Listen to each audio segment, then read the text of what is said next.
শাশুড়ি যেমন বৌমাকে নিজের মেয়ে করতে পারে না, আর বৌমাও তেমন শাশুড়ি মাকে নিজের মা করতে পারে না। রাধে রাধে, চললাম ছোট ছোট ব্লগ নিয়ে। আজকে আমি সকাল সকাল উঠে ঘর দোরের কাজ বাজ সারার পরে রান্নাঘরটা পরিষ্কার করছিলাম। যে অনেকটা দিন হয়ে গেল, একটা সপ্তাহ হয়ে গেল যে থাকগুলো পরিষ্কার করা হয় না।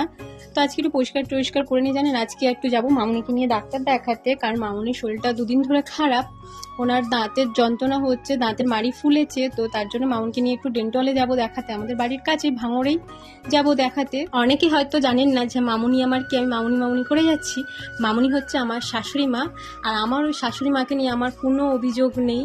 আমার মামুনি সব শাশুড়িদের থেকে সত্যি আলাদা, কারণ অন্যরকম একটা মানুষ।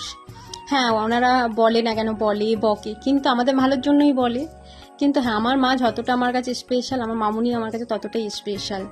তাই আজকে আমি মামুনিকে নিয়ে চলে যাচ্ছিলাম ডাক্তার দেখাতে। কদিন ধরে খুব যন্ত্রণা সহ্য করছে, কাল থেকে বলছি চলো ডাক্তার দেখাতে, আজ যাচ্ছিল না।